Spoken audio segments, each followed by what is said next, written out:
কেন্দ্ৰীয় চৰকাৰে ইতিমধ্যে অষ্টম দৰমহা আয়োগ গঠন কৰিছে। ভাৰতৰ কোনো ৰাজ্যই এতিয়ালৈকে ৰাজ্যিক পৰ্যায়ত ষ্টেট পে কমিশ্যন গঠন কৰা নাই।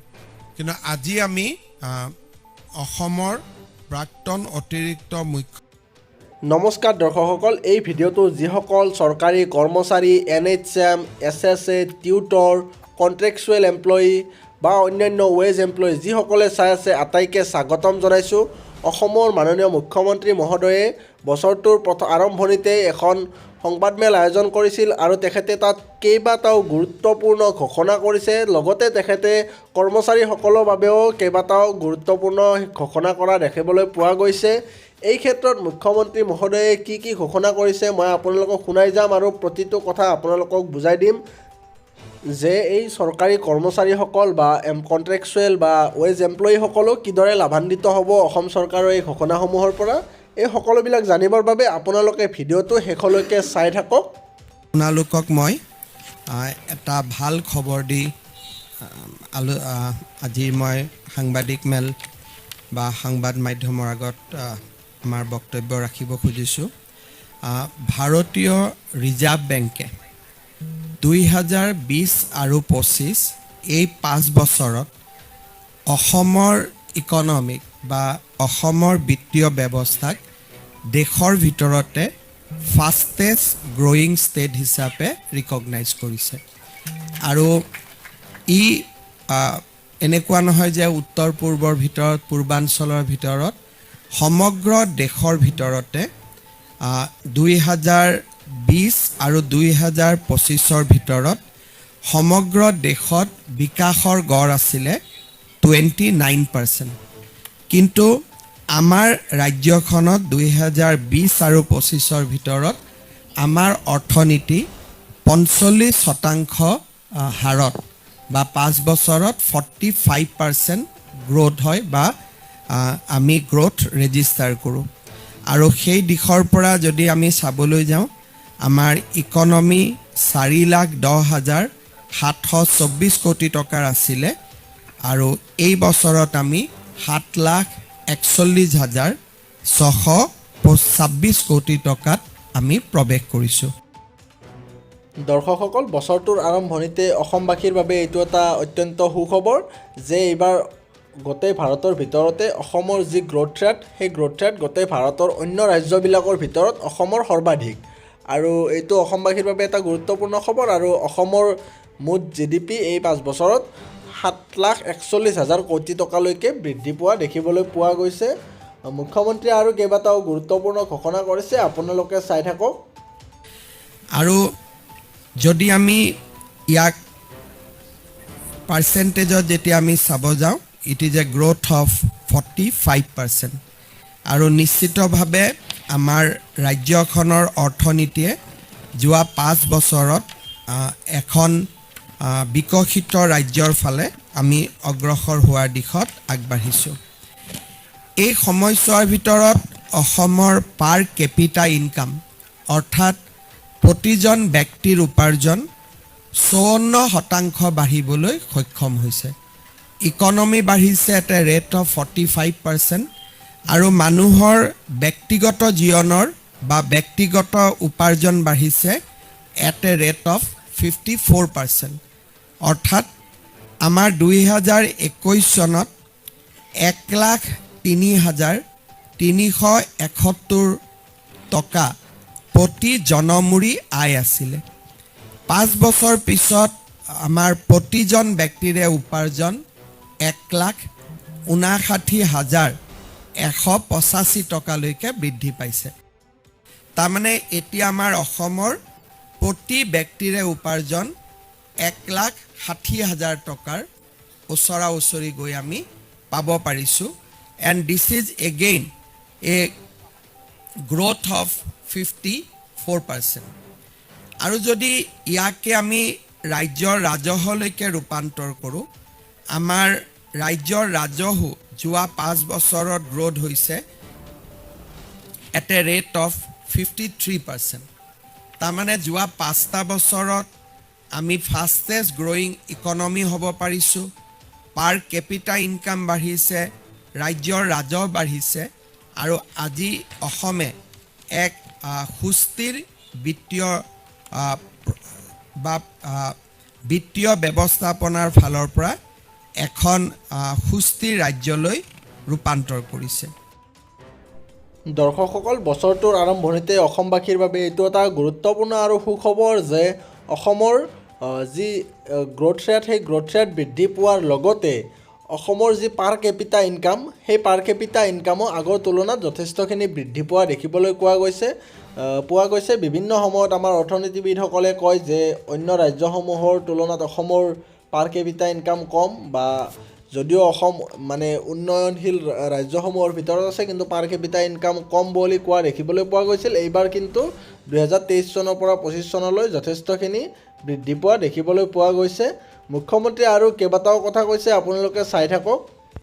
ইয়াৰ লগত অসমৰ আৰু এটা গৌৰৱ আমি অৰ্জন কৰোঁ এই বছৰটোতে, সেইটো হ'ল যে দেশত প্ৰণয়ন কৰা 3খন যি নতুন ক্ৰিমিনেল আইন, ইয়াৰ প্ৰয়োগ আৰু ৰূপায়ণৰ ক্ষেত্ৰত অসমে বৰ্তমান ভাৰতৰ প্ৰথম স্থান অধিকাৰ কৰি আছে। আমাৰ পিছতে হাৰিয়ানা, আৰু আমি 3খন ক্ৰিমিনেল ল ৰূপায়ণৰ ক্ষেত্ৰত আজি আমি দেশৰ ভিতৰতে প্ৰথম ৰাজ্য হিচাপে ভাৰত চৰকাৰে আমাক অভিহিত কৰিছে। ৰাজ্যৰ আইন শৃংখলাৰ ফালে যদি আমি চাব যাওঁ, 2021 চনত 1,33,239টা গোচৰ প্ৰতি বছৰ ৰুজু হৈছিলে, আৰু এই বছৰ আমাৰ গোচৰ ৰুজু সংখ্যা 43,748লৈকে হ্ৰাস পাইছে। অৰ্থাৎ যিখন ৰাজ্যত প্ৰতি বছৰে 1,33,239টা ক্ৰাইম হৈছিলে, সি এই যোৱা 5 বছৰত 43,748লৈকে হ্ৰাস পাইছে। আপোনালোকে জানি ভাল পাব যে এই সময়ছোৱাৰ ভিতৰত আমি কোৰ্টত, অৰ্থাৎ এটা গোচৰ হ'লে সদায় মানুহৰ এটা অভিযোগ থাকে যে পুলিচে চাৰ্জশ্বিট নকৰে। এতিয়া আমাৰ অসমত পুলিচে চাৰ্জশ্বিট কৰা অপৰাধৰ সংখ্যা 81%লৈকে বৃদ্ধি পাইছে। অৰ্থাৎ এতিয়া যদি এটা বছৰত 10,000 যদি গোচৰ ৰুজু হয় বা 100টা গোচৰ যদি ৰুজু হয়, তাৰ 81টা চাৰ্জশ্বিট হয়। অৰ্থাৎ প্ৰমাণ পত্ৰ গোটেইখিনি লৈ উইদিন 3 মাহ আমি চাৰ্জশ্বিট কৰাৰ সংখ্যা আজি দ্ৰুত গতিত বাঢ়িব ধৰিছে।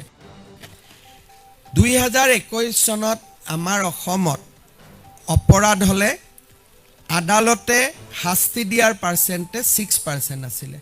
অৰ্থাৎ কনভিকশ্যন ৰেট ৱাজ অনলি 6%। আজি আমাৰ ৰাজ্যত কনভিকশ্যন ৰেট 26.38লৈকে বৃদ্ধি পাইছে। ৰাষ্ট্ৰীয় হাৰ 35%। আমি দ্ৰুত গতিত ৰাষ্ট্ৰীয় হাৰলৈ আমি গতি কৰিব পাৰিছোঁ। যোৱা 5 বছৰত আমাৰ ৰাজ্যত 2,919 কোটি টকা মূল্যৰ আমি ড্ৰাগছ আমি জব্দ কৰিব পাৰিছোঁ, আৰু ড্ৰাগছৰ বিৰুদ্ধে আমাৰ যিখন যুদ্ধ, তাত 3,000 কোটি টকাৰ ড্ৰাগছ জব্দ কৰাই আমাৰ বাবে এটা সফলতা বুলি আমি নিশ্চিতভাৱে ক'ব পাৰোঁ। ৰাজ্যত যোৱা কেইটামান দিনত আমি বিদেশী নাগৰিকক পুছবেক, এই প্ৰচেষ্টা আমি আৰম্ভ কৰিছিলোঁ, আৰু এতিয়া আমাৰ ৰাজ্যত যোৱা কেইটামান মাহৰ ভিতৰতে আমি প্ৰায় 2,000 ব্যক্তিক সীমান্তত তেওঁলোকক চিনাক্ত কৰি আমি পুছবেক কৰিবলৈ সক্ষম হৈছোঁ। আৰু ইয়াৰ ফলত ডেফিনেটলি অসমত নতুনকৈ অহা বিদেশী নাগৰিকৰ সংখ্যা দ্ৰুতগতিত কমি যাব। আৰু এতিয়া ৰাজ্যত আৰু এটা আমি নতুন সিদ্ধান্ত লৈছোঁ যে বিদেশী ন্যায়াধিকৰণে যিসকল ব্যক্তিক বিদেশী বুলি ঘোষণা কৰে, তেওঁলোকক আমি উইদিন 1 উইক আমি তেওঁলোকক পুছবেক কৰাৰ বাবে সিদ্ধান্ত লৈছোঁ, যাতে তেওঁলোকে উচ্চ ন্যায়ালয়, উচ্চতম ন্যায়ালয় এই গোটেই প্ৰক্ৰিয়াটোৰে বহুত দেৰি হৈ নাযায়। বিদেশী ন্যায়াধিকৰণে চিনাক্ত কৰাৰ লগে লগেই তেওঁলোকক আমি পুছবেক কৰাৰ বাবে সিদ্ধান্ত লৈছোঁ। আমাৰ ৰাজ্যত এই ব্যৱস্থা আৰম্ভ হোৱাৰ লগে লগে আমি ভাবোঁ যে ফৰেনাৰ্ছ বা বিদেশীৰ ওপৰত আমাৰ যিটো বহুদিনৰ পৰা এটা নন কম্প্ৰমাইজিং এটিচিউড লোৱাৰ প্ৰয়োজন আছিল, সুপ্ৰিম কোৰ্টৰ ৰায়দানৰ পিছত আৰু সুপ্ৰিম কোৰ্টে আমাৰ ৰাজ্যৰ ইলিগেল ইমিগ্ৰেণ্ট এক্সপালশ্যন এক্টখনক আভেল কৰি দিয়াৰ লগে লগে এতিয়া আমি ইলিগেল ইমিগ্ৰেণ্টছসকলক পুছবেক কৰা আমি এটা আমাৰ চৰকাৰৰ নীতিলৈকে আমি তাক ৰূপান্তৰ কৰিছোঁ। আৰু তাৰ পৰিপ্ৰেক্ষিতত আমাৰ ৰাজ্যত মই ভাবোঁ যে গোটেই বিদেশী নাগৰিকৰ সমগ্ৰ ব্যৱস্থাটোতে এটা পৰিৱৰ্তন আহিবলৈ সক্ষম হ'ব। দৰ্শকসকল, এয়া আপোনালোকে শুনিবলৈ পাইছে মুখ্যমন্ত্ৰী মহোদয়ে বিভিন্ন ধৰণৰ যিবিলাক অসমৰ সফলতা, সেই সফলতাবিলাকৰ কথা উল্লেখ কৰা দেখিবলৈ পোৱা গৈছে। বিদেশী বহিষ্কৰণৰ ক্ষেত্ৰত, উচ্ছেদৰ ক্ষেত্ৰত, ড্ৰাগছ বিৰোধী অভিযানৰ ক্ষেত্ৰত আৰু বিভিন্ন ক্ষেত্ৰত অসমৰ যিবিলাক সফল প্ৰতিচ্ছবি সেইবিলাক মুখ্যমন্ত্ৰী মহোদয়ে ৰাইজৰ আগত দাঙি ধৰিছে। তাৰ লগতে আৰু কেইবাটাও গুৰুত্বপূৰ্ণ ঘোষণা কৰিছে। আপোনালোকে শেষলৈকে চাই থাকক।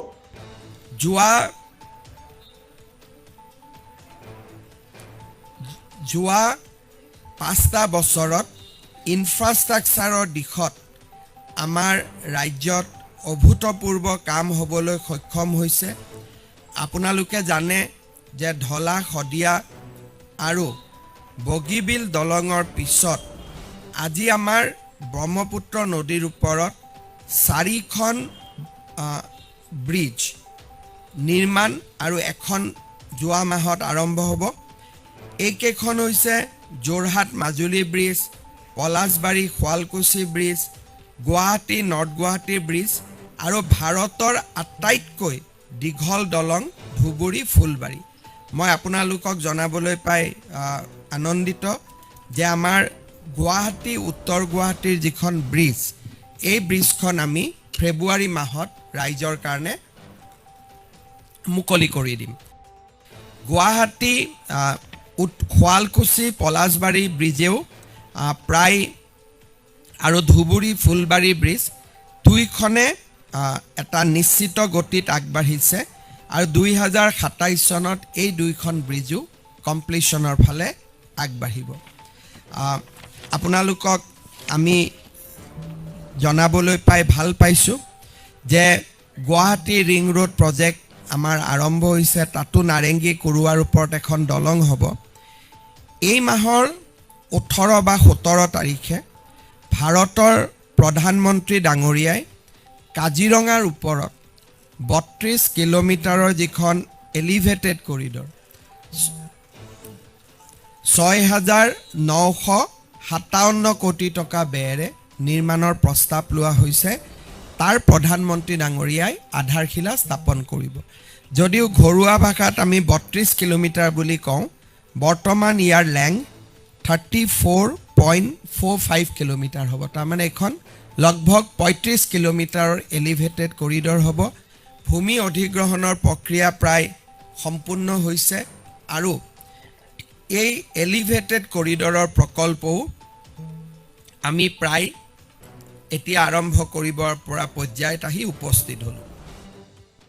দৰ্শকসকল, বছৰৰ আৰম্ভণিতেই মুখ্যমন্ত্ৰী মহোদয়ে অসমবাসীৰ বাবে কেইবাটাও সুখবৰ কঢ়িয়াই আনিছে আৰু তেখেতে অসমত যিবিলাক ইনফ্ৰাষ্ট্ৰাকচাৰ ডেভেলপ হৈ আছে সেইবিলাকৰ কথা উল্লেখ কৰিছে। গুৱাহাটী উত্তৰ গুৱাহাটী ব্ৰিজ, ধুবুৰী ফুলবাৰী ব্ৰিজ, ভাৰতৰ ভিতৰত যিখন আটাইতকৈ দীঘলীয়া দলং হ'বলৈ গৈ আছে। তাৰপিছত গুৱাহাটী শুৱালকুছি পলাশবাৰী ব্ৰিজৰ কথা কৈছে। গুৱাহাটী ৰিং ৰোডৰ কথা উল্লেখ কৰা দেখিবলৈ পোৱা গৈছে আৰু লগতে অতি শীঘ্ৰেই কাজিৰঙাৰ মাজেৰে যিটো এলিভেটেড কৰিডৰ, প্ৰায় 35 কিলোমিটাৰ দৈৰ্ঘ্যৰ এলিভেটেড কৰিডৰ নিৰ্মাণৰ কামো অতি শীঘ্ৰে আৰম্ভ হ'ব বুলি মুখ্যমন্ত্ৰী মহোদয়ে উল্লেখ কৰা দেখিবলৈ পোৱা গৈছে। ইয়াৰ লগতে আৰু অন্য কেইবাটাও গুৰুত্বপূৰ্ণ কথা মুখ্যমন্ত্ৰীয়ে উল্লেখ কৰিছে। আপোনালোকে ভিডিঅ'টো শেষলৈকে চাই থাকক।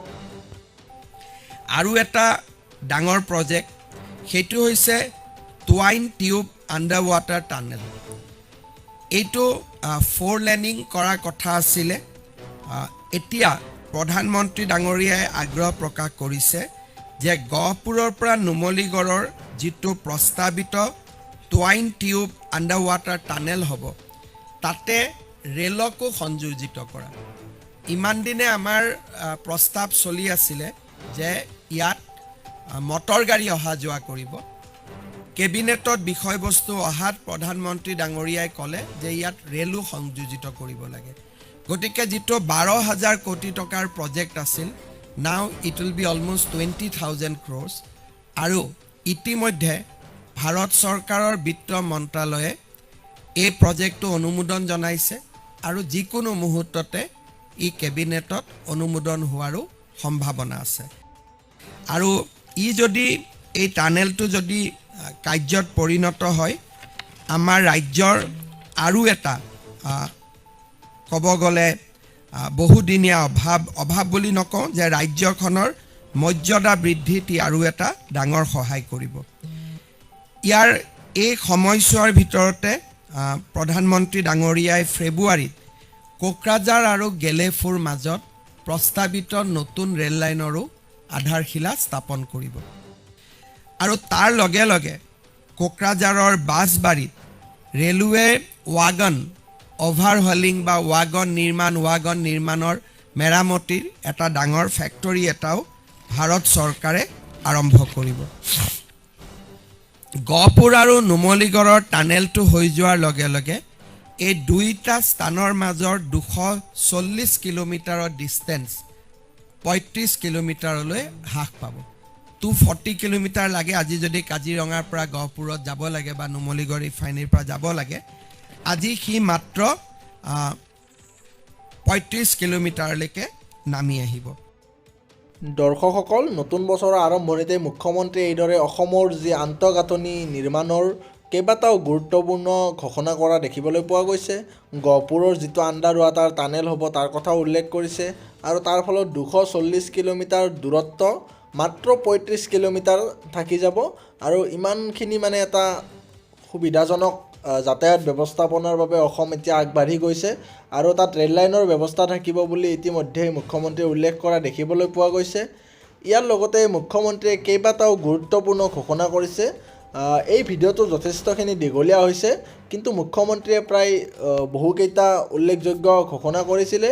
কিন্তু পৰৱৰ্তী সময়ত আমি আপোনালোকক বাকীবিলাক অংশ পাৰ্ট হিচাপে দিম। তাৰ বাবে চেনেলটো ছাবস্ক্ৰাইব কৰি ৰাখিব আৰু এই ভিডিঅ'টো আপোনালোকে ভাল লাগিলে লাইক কৰি দিব।